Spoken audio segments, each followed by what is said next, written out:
मेरी बीवी प्रेग्नेंट थी और मैं अपने दिल पर पत्थर रख बैठा था क्योंकि मैं जानता था कि वह बच्चा मेरा नहीं, क्योंकि मैं तो कभी बाप ही नहीं बन सकता था। लेकिन अपना दोष छुपाने के लिए मैं खामोश रहा। जब मेरी बीवी ने बच्चे को जन्म दिया तो यह जानने के लिए कि यह किसका बच्चा है, मैंने बच्चे का डीएनए करवाया। लेकिन तभी मेरे सर पर आसमान टूट पड़ा और मुझे मेरी बीवी से नफरत होने लगी कि वह बच्चा तो मेरा नाम राज है और मैं कंपनी में गार्ड की नौकरी करता था। लेकिन मैंने ज़्यादा पढ़ाई नहीं की थी, इसलिए मुझे मेरी पढ़ाई के हिसाब से ही नौकरी मिली हुई थी और मैं सुकून में था। मैं कोई खानदानी गरीब या फकीर बाप का बेटा नहीं था, बल्कि मुझे गरीब करवाने में सबसे बड़ा हाथ मेरे पापा का ही था। मेरी जिंदगी जैसे गुजार रहा था। मेरे बड़े भाई मुझसे बेहतरीन जिंदगी गुजार रहे थे। मेरे दोनों भाई बहनों के पास बैंक बैलेंस, आईफोन था ही और महंगे महंगे कपड़े भी थे। दोनों के पास अलग अलग कार थी जिसमें बैठकर गुरूर से गर्दन उठाकर फिरते थे, और एक मैं था जिसके पास फटीचर सी बाइक नहीं थी। और पैसे बचाने के लिए मैं घर से कंपनी तक चलकर जाया करता था। हमारा घर बहुत बड़ा था, इतना बड़ा कि इसमें 10-15 खानदान की गुंजाइश थी, लेकिन वहाँ मेरी गुंजाइश नहीं थी। मैं घर के बाहर सर्वेंट क्वार्टर में रहता था और जॉब से वापस आने के बाद सैकड़ों काम होते थे जो आंटी ने मेरे लिए छोड़ रखे होते, और फिर मैं थका हारा घर के कामों में लग जाया करता था। और इन कामों के बदले मुझे 2 वक्त की रोटी और बड़े भाई अमन के पुराने कपड़े मिला करते थे। मैं चुपचाप काम के लिए जाता था। मेरी तनख्वाह 15,000 थी और मेरी कोशिश होती कि इन 15,000 में से 13,000 मैं हर महीने बचा लिया करूं, क्योंकि मैं सारी जिंदगी तो अपने भाई बहन और आंटी की गुलामी करते हुए नहीं गुजार सकता था। मेरा भी दिल करता था कि छोटा सा हो, लेकिन मेरा अपना घर हो जहाँ मुझे कोई नौकर नहीं कहे, न ही मेरी कोई बेइज्जती करता रहे। और पैसे जमा करते करते भी मुझे सालों लग जाने थे। मेरे सर्वेंट क्वार्टर के सामने जो इतनी दूर पर फैली कोठी थी, उसमें मेरा भी हिस्सा था, लेकिन इसे कोई कबूल करने और मुझे देने को तैयार नहीं था, और हिस्सा मांगने पर जान से जाने का खतरा भी था।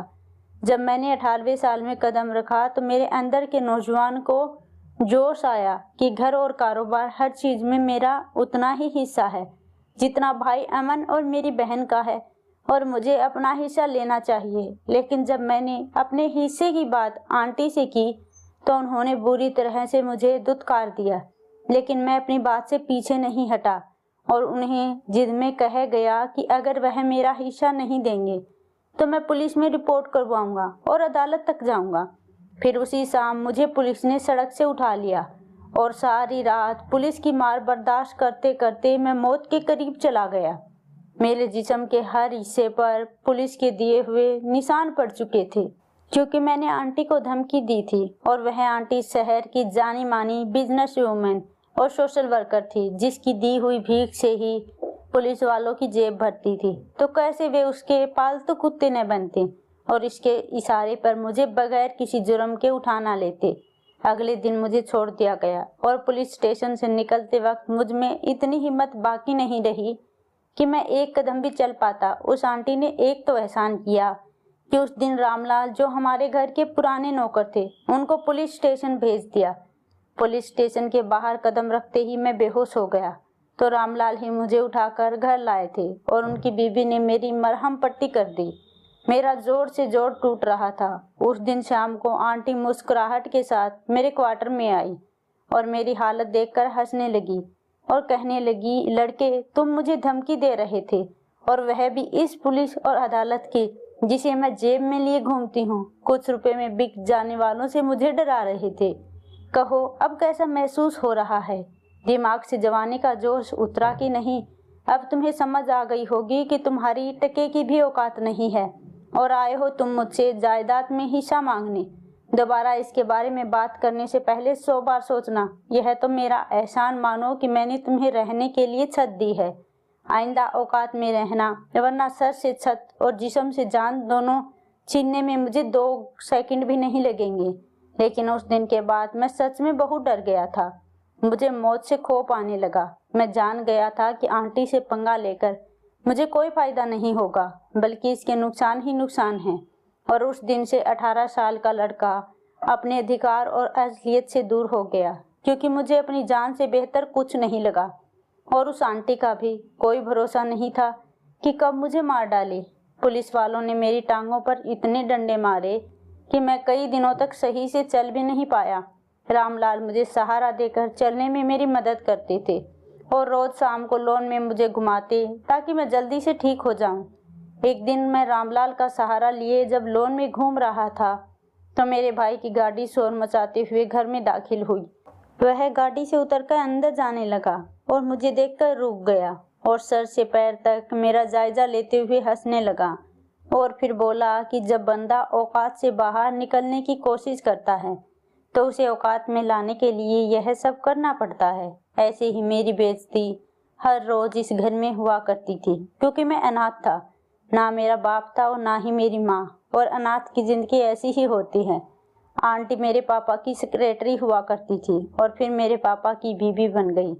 मेरी मम्मी और पापा ने लव मैरिज की थी और फिर मेरा जन्म हुआ था। मेरे माँ बाप तो मुझसे बहुत प्यार करते थे। मेरी हर ख्वाहिश पापा मेरे मुंह से निकलने से पहले ही पूरी कर दिया करते थे। हम बहुत ही अच्छी जिंदगी गुजार रहे थे, लेकिन फिर अचानक से हमारी जिंदगी में बहुत बड़ा तूफान आ गया। बल्कि तूफान नहीं, कयामत ही टूट पड़ी हम पर और हमें तबाह करके चली गई। ऐसा कुछ हुआ कि हमारी जिंदगी अचानक से बदल गई। मैंने सोचा भी नहीं था कि ऐसा भी हो सकता है। मुझे समझ में नहीं आया कि मैंने ऐसा कौन सा गुनाह किया था जिसकी मुझे इतनी बड़ी सजा मिली। जब मैं 10 साल का था तब मम्मी और पापा की शादी की 12वीं सालगिरह थी और उनका फंक्शन घर पर ही किया गया था। हमारा घर किसी महल से कम नहीं था और मम्मी पापा की मैरिज एनिवर्सरी का सारा इंतजाम किसी शाही से कम नहीं था। शहर भर के लोग फंक्शन में आए थे। हम सब बहुत खुश थे। तालियों और खिलखिलाहट के बीच केक काटा गया। मम्मी ने मुझे अपने हाथों से खाना खिलाया और वह बार बार मुझे अपने साथ लगा रही थी और चूम रही थी। शायद जो कुछ होने वाला था उससे पहले वह महसूस कर चुकी थी। मम्मी अस्थमा की मरीज थी। लोगों की भीड़ में उनका दम घुटने लगता। वह रात को फंक्शन छोड़कर छत की तरफ चली गई और अभी कुछ देर ही गुजरी थी कि एक जोरदार चीख के साथ कुछ धम से गिरने की आवाज आई। सब बाहर की तरफ भागे और सामने का मंजर देखकर सबकी चीखें निकल गई, क्योंकि कुछ देर पहले जो चीख सुनाई दी थी वह मेरी माँ की थी और जो आवाज आई थी वह उनके गिरने की थी। मम्मी छत से गिर गई और हमारे घर की छत बहुत ऊंची थी। इसे गिरकर बचने के कोई चांस नहीं थे। फिर फंक्शन में से कुछ लोगों ने पापा के साथ मिलकर मम्मी को उठाया और गाड़ी में डालकर अस्पताल ले गए और मैं 10 साल का राज अपनी माँ को यूं खून से लथपथ देखकर सदमे में चला गया। और तब पापा की सेक्रेटरी आंटी ने मुझे गले लगाया और कमरे में ले गई, मुझे तसल्ली दी और मोहब्बत भरी लोरी सुनाकर सुला दिया। और फिर मेरी आंख खुली तो मुझे रोने चीखने की आवाज आ रही थी। मैं कमरे से निकलकर नीचे आया तो वहां मेरी मम्मी कफन में लिपटी हुई थी और मेरे पापा उसकी सिरहाने बैठे रोए जा रहे थे। इस वक्त पापा की हालत रो रो कर खराब हो चुकी थी और मैं अपनी माँ को यूं देखकर जान चुका था कि माँ हमेशा के लिए जा चुकी है और आज के बाद मैं माँ को कभी नहीं देख पाऊंगा। मेरी माँ का अंतिम संस्कार कर दिया गया।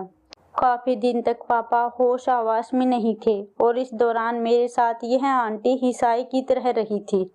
इस वक्त मैं गहरे सदमे में चला जाता अगर वह मेरा ख्याल ना रखती। मेरे खाने पीने सोने सबका ख्याल वही रखती थी और साथ ही कारोबार के मामले भी देख रही थी, क्योंकि पापा इस पोजीशन में नहीं थे कि कारोबार संभाल सके। आंटी का एक पांव हमारे घर में था, एक अपने घर में और फिर ऑफिस में भी। मैं और फिर उनकी कोशिशों से पापा भी आखिरकार सदमे से निकल आए और हम आंटी के एहसानमंद थे जिसने मुश्किल घड़ी में हमारा साथ दिया था और मुझे भी संभाला था। मैंने भी पापा से कहा कि अगर मम्मी के बाद सोनाली आंटी ना होती तो मैं भी मम्मी के पास अब तक कब का जा चुका होता। पापा मेरी बात सुनकर तड़प गए और मुझे सीने से लगा लिया। वह आंटी का जितना भी शुक्रिया अदा करते कम था। फिर मैं तो हर वक्त आंटी आंटी करने लगा। मुझे 24 घंटे उनकी जरूरत रहने लगी थी, लेकिन वह हर वक्त मेरे पास तो नहीं रह सकती थी, लेकिन मैं उसका आदी सा हो गया था। वह मम्मी के बाद मुझे मम्मी जैसी ही लगती थी। वह आंटी मुझे बहुत अच्छी लगती थी और हर वक्त मैं पापा के सामने उसकी तारीफ करने लगता। मम्मी को मरे हुए 1 साल हो चुका था और इस तरह आंटी से मुझे माँ का प्यार मिला। और तभी पापा के एक दोस्त ने पापा को राय दी कि वह आंटी से शादी कर ले, क्योंकि मुझे एक माँ की बहुत ज़रूरत है और मेरे लिए आंटी से अच्छी कोई माँ नहीं हो सकती। पापा ने मुझसे पूछा तो मैंने खुशी से हाँ कर दी और पापा ने फौरन आंटी से शादी करने के लिए कहा। लेकिन फिर एक मसला था कि जैसे मैं अपने पापा का बेटा था तो आंटी के भी 2 बच्चे थे। बड़ा बेटा अमन जो 16 साल का था और बेटी विधि 14 साल की। आंटी तलाकशुदा थी और जॉब करके अपना और अपने बच्चों का पेट पालती थी, क्योंकि तलाक के बाद उनके माँ बाप ने उन्हें अपने घर में रहने से इनकार कर दिया था। आंटी का तलाकशुदा होना और 2 बच्चों की माँ होना कोई इतनी बड़ी बात नहीं थी।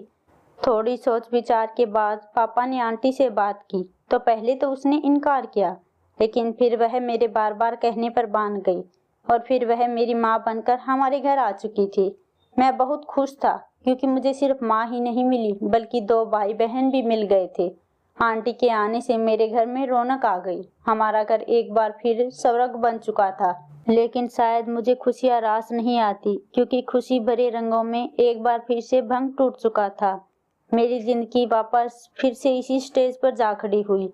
जब मम्मी चली गई तो इस कयामत के बाद लगता था कि अब कोई कयामत हमें हिला नहीं सकती, लेकिन इस बार जो कयामत हम पर टूट पड़ी उसने मुझे अंदर से तोड़कर रख दिया। हुआ कुछ यूं कि जिंदगी अच्छी वाली गुजर रही थी। आंटी और पापा की शादी को 4 साल हो चुके थे और इन 4 सालों में मुझे आंटी से कोई शिकायत नहीं थी और न ही पापा को। वह एक अच्छी माँ, अच्छी बीबी और बेस्ट वर्किंग वूमेन थी।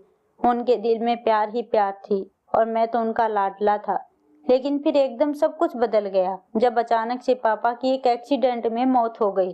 मम्मी की मौत की तरह पापा की मौत भी बहुत अचानक थी। मम्मी की मौत के बाद इस दिन मैं फिर से रोया और बहुत रोया, लेकिन हैरानी की बात यह थी कि आज मेरे पास मुझे संभालने वाला, मेरे आंसू साफ करने वाला कोई नहीं था। आंटी के दुख को भी मैं समझता था। उन्होंने भी मेरी तरह दूसरी बार अपने की जुदाई बर्दाश्त की थी। जब मम्मी मरी तो मैं बहुत छोटा था, लेकिन अब मैं थोड़ा बड़ा और ज़्यादा समझदार हो चुका था। कुछ दिन बाद मैं खुद ही संभल गया और कमरे से निकलकर आंटी के कमरे की तरफ गया। मैं कुछ वक्त उनके साथ गुजारना चाहता था। उनके कमरे का दरवाज़ा खुला हुआ था, लेकिन कमरे के पास पहुंचकर अंदर से आई आवाज़ सुनकर रुक गया कि जो कुछ मैंने सुना और देखा मेरे पैरों से ज़मीन निकल गई। मेरे साथ इतना बड़ा धोखा हो चुका था। आंटी कमरे में सोफे पर टांग रख किसी मर्द से बात कर रही थी। मैं पहचान चुका था। उसकी तस्वीर मैंने कई बार दीदी के पास देखी थी। अंदर बैठा वह मर्द आंटी का पहला पति था, जिसने उन्हें तलाक देकर घर से निकाल दिया था। लेकिन वह जैसे एक दूसरे के साथ बातें कर रहे थे। दोनों महबूब और महबूबा लग रहे थे। और तभी बहुत बड़े राज का खुलासा हुआ। पहला राज मेरी माँ की मौत का था। मेरी माँ की मौत हादसा नहीं, बल्कि यह सब कुछ पहले से प्लान था। आंटी ने ही मेरी माँ को धक्का देकर फेंका था और फिर अपनी जुबान में चाशनी खोलकर उसकी जगह ले ली। और दूसरा भयानक राज मेरे पापा की मौत का था। मेरे पापा की मौत मौत नहीं बल्कि कत्ल था। आंटी ने ही मेरे पापा का एक्सीडेंट करवाया था और फिर आंटी ने सारी दौलत हथिया ली। इसके लिए ही वह आई थी। फिर कुछ दिन होते ही उन्होंने अपने बच्चों के बाप और पहले पति से दूसरी शादी कर ली और मुझे महल से निकालकर सर्वेंट क्वार्टर में पटक दिया, क्योंकि इससे ज़्यादा वह मेरे लाड नहीं उठा सकती थी। जिस मकसद के लिए वह मेरे साथ प्यार का ढोंग रच रही थी वह पूरा हो चुका था और अब मेरे पापा की मेहनत से बनाई जायदाद की वारिस बन चुकी थी, जिस पर वह अपने बच्चे और पति के साथ राज कर रही थी। और एक मैं, वह जिसका सब कुछ था, नौकरों से भी बदतर जिंदगी गुजारने पर मजबूर था। और मैं गार्ड की नौकरी कर रहा था। जो नौकर थे वे मालिक बन गए। इन्हीं दिनों में रामलाल और उसकी बीबी बहुत परेशान रहने लगे। पूछने पर पता चला कि उन्हें काम की वजह से यहीं रहना पड़ता है और पीछे से उनकी बेटी को मोहल्ले के लफंगे तंग करते हैं। मैंने रामलाल से कहा कि वह अपनी बेटी को यहाँ ले आए, लेकिन वह आंटी के डर से उन्हें यहाँ नहीं ला सकते थे। फिर रामलाल ने अनहोनी सी बात की। उन्होंने कहा कि मैं उनकी बेटी से शादी कर लूँ, वह मेरे साथ सर्वेंट क्वार्टर में भी खुश रह लेगी और उनकी नज़रों के सामने भी रहेगी। मैं अपना घर बनाकर ही शादी करना चाहता था, लेकिन फिर मैं मान गया और आंटी से बात की तो उन्होंने बेपरवाही जाहिर की। उन्हें मुझ में वैसे भी कोई दिलचस्पी नहीं थी। चाहे मैं जो भी करता। और फिर एक दिन सादगी से मेरी और रामलाल की बेटी काजल की शादी हो गई। काजल अपने नाम की तरह ही खूबसूरत थी। मैं तो उसे देखते ही देखते दिल हार चुका था और फिर वह मेरी बीवी बन गई। मुझे अपनी किस्मत पर नाज हो रहा था। वह बेहद मासूम और भोली भाली सी थी। वह मेरी 15,000 तनख्वाह में भी खुश थी और अब मेरे घर में हिस्से के काम वह कर दिया करती थी। जब मैं थका हारा आता तो आराम करता। काजल का मेरी ज़िंदगी में आने से मेरी ज़िंदगी सुकून और खुशहाल हो गई थी। मुझे काजल से मोहब्बत क्या हुई, सबके लिए मेरे दिल में मौजूद नफरत ख़त्म होती चली गई। मेरी कोशिश थी कि मैं जल्द से जल्द अपना घर लेकर काजल के साथ चला जाऊं और अपना खुशियों भरा आशियाना बसाऊं। लेकिन मुझे सच में खुशियां रास ही नहीं आती थी।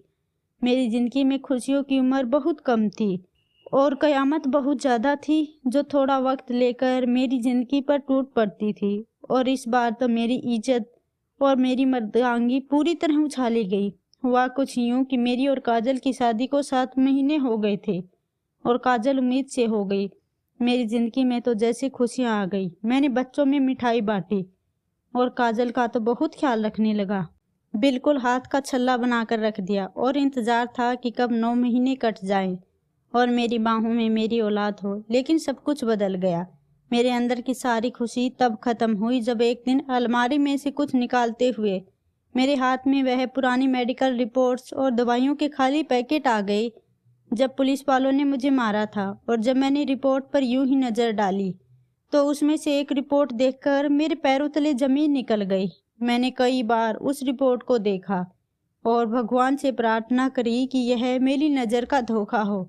और जाकर मैंने डॉक्टर को चेकअप करवाया तो सब कुछ साबित हुआ। मैं बाप नहीं बन सकता था और यह नुकसान पुलिस वालों के बेइंतहा मारने के वक्त हुआ था, जिससे मैं अनजान था और अनजान ही रहता। अगर मैं बाप बनने के लायक नहीं था तो कैसे मेरी बीवी काजल प्रेग्नेंट थी। मुझे कुछ समझ नहीं आ रहा था कि मैं क्या करूं। अगर मैं काजल से बात करता तो उसको मेरी कमजोरी पता चल जाती और यह बात मेरे लिए शर्मिंदगी की होती। मैं दिल पर पत्थर रख खामोश रहा। अगर मैं बांझ था तो वह बच्चा किसका था। और काजल इतनी मासूम और भोली भाली सी लगती थी। उसने कैसे मेरे साथ और हमारे रिश्ते के साथ बेईमानी की थी, जिसका नतीजा उसकी कोख में पल रहा था। मेरे अंदर तूफान उठा हुआ था और मैं खुद को शांत रख रहा था। कुछ महीने यूं ही गुजरे और फिर बच्चा पैदा हो गया। वह बेटी थी जिसे देखकर काजल बहुत खुश हुई और मेरी तरफ बढ़ाया। लेकिन मैं वहां गुस्से से निकल आया और फिर मैंने बच्चे का डीएनए करवाने का सोचा और फिर करवा भी लिया। लेकिन डीएनए की रिपोर्ट देखकर मुझे काजल के चेहरे से बेइंतहा नफरत हो गई, क्योंकि वह बच्चा उस शख्स का था जिसको लेकर पिछले कुछ दिनों से मुझे शक हो रहा था। मैंने दिमाग को ठंडा रखकर पिछले कुछ दिनों से मामले की जांच शुरू कर दी थी और तब मुझे पता चला कि काजल तो कभी घर से बाहर नहीं जाती थी। और तब मेरा शक उस घर के बेटे की तरफ गया। मेरा शक सही था, वह बच्चा अमन भाई का था। काजल ने अमन भाई के साथ मिलकर मेरी पीठ में छुरा घोंपा था।